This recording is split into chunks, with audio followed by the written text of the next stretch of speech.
Privileged to be joined in studio, Browns special teams coordinator Bubba Ventrone, fresh off being the head coach at the Senior Bowl down in Mobile. I know you have been there a lot. What was this experience like for you, and how much did you enjoy the opportunity to be the big dog and run the whole operation? It was a great experience. I had a tremendous staff. I was able to bring Jacqueline Robertson with me from the Browns. She did a heck of a job as my assistant down there. Really great communicator with the staff. The staff that I worked with is incredible from top to bottom. It was awesome to be able to see these players interact with each other, take the information from the meetings to the field, and then see them interact and process all that information, and then obviously see them play in a setting like that. So it was awesome. Can you take us do this? Take us through the week. All right, you land. You knew what your team was going to be. You land, and then it's you got a bunch of jobs here, right? Like, we got to put them through stuff so we can see what they are as prospects. Inevitably, you got to play a game.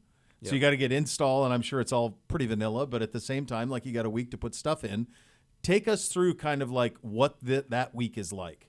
It was good. So initially, when I first found out that I had the position, and I knew who my staff was going to be, reached out to my staff, and the first thing we wanted to do is we wanted to compile the playbook. We wanted to put the playbooks together and be able to push those out to the players. Now, the teams were separated after the staffs were made, so we didn't know initially who was on our team. Okay. Once we knew the players that were on our team, we identified those players. We pushed the playbooks out to them electronically. So they had those playbooks by like Tuesday or Wednesday prior to arriving at Mobile on Sunday. So they had the playbooks for a few days in advance. So that was helpful. So the coaches get in on Saturday. The players arrive throughout the day on Sunday. We ended up having like a meet and greet at the I guess you would call it like the cafeteria area at the hotel. We have a team meeting that night, kind of just introduce my staff and I. And really what I wanted to do from the jump was I wanted to make it feel like a team. I didn't want to make it feel like an all-star game, because ultimately, like, our message throughout the week was we were trying to win, not just the game, but we were trying to win every rep, every meeting, everything that goes into winning. And I wanted our team to feel as close as we could right away. So I think that we were able to accomplish that. So we have the team meeting on Sunday, then they break off to offense and defense. Okay. We have another team meeting on Monday, and then they broke it off to offense and defense, along with a lot of other things on Monday. By Tuesday, we had the second practice, so we had morning meetings. Okay. Normally in a typical week, you have morning meetings where you're installing, you have practice, and then you have post-practice meetings for the corrections.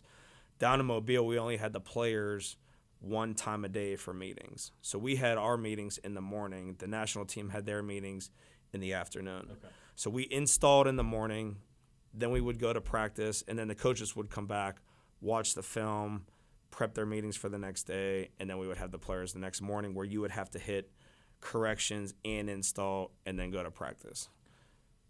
You think about from a prospect's perspective.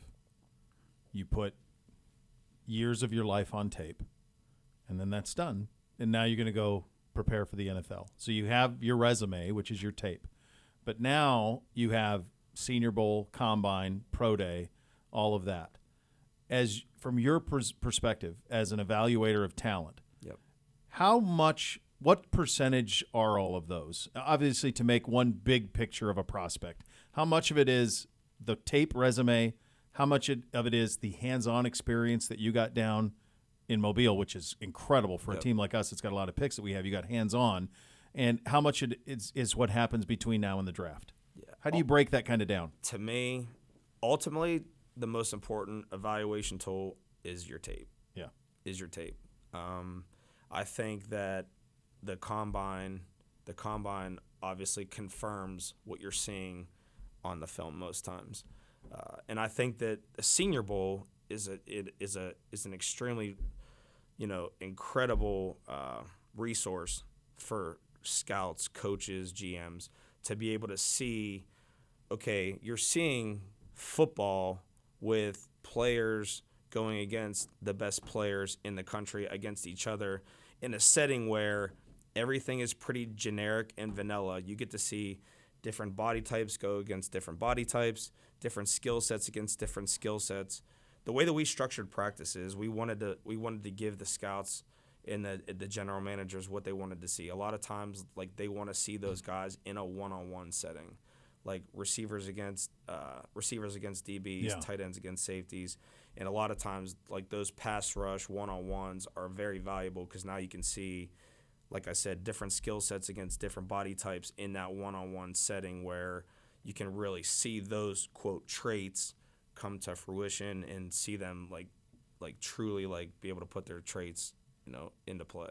Your position as head coach, I would assume, allowed you the opportunity to paratroop in on everything. Yeah. So you were able to get kind of firsthand knowledge of all the position groups. Yep.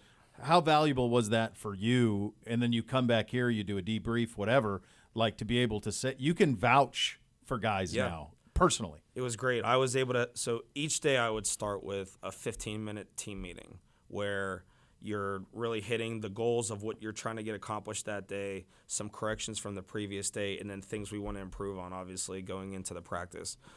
And after that, we would separate. And most times we would go OD, and they would just go into their position groups. Mm-hmm. So during that time, that was like an hour and a half, I would be able to get to each position group. That was a very valuable thing for me as the head coach was I was able to have my hand in all of those meetings and be able to observe, listen, and also it helped me evaluate the coaches on the staff and upcoming coaches and see their development throughout the week. But it was awesome because you could now see, okay, they're being taught this, how well do they take what they're being taught to the field? We had a number of instances where we had a correction from the first day be applied and made right the second day. Specifically, there was like a route detail from a receiver from Arkansas that he kind of rushed his route too much. And if he would have just pushed the stem a little bit more, he would have had the opportunity to have a two-way go. He made the correction the second day, and he scored in a one-on-one, which was pretty cool. That's awesome. Yeah, it was. That's it was cool. Direct application. Yeah. Yeah. Obviously, when you go to a Senior Bowl and really any time around the draft, it comes to the quarterbacks. Milroe and Dart were the more highly regarded, more known products that were down there. Just the quarterback position in general and what they are thrown into that week at the Senior Bowl. What was your impression of the guys you saw down there, and then just kind of what the week is like for them, because most of the eyes are going to be on them? Yeah, I enjoyed working with all four of those guys. It was, Riley Leonard, Jackson Dart, Milroe, and then Seth Hennigan from Memphis. All four of those guys did a good job. And look, I would say this. It's not easy to go down there as a quarterback, obviously. And with this, so at night, these guys go through, they go through these interviews at night with all the teams. Mm-hmm. A lot of times in those interviews, some teams are, giving them, a mini install. So now you have your minds polluted with all this information. Jeez. We're trying to install what we're doing at the game. Yeah.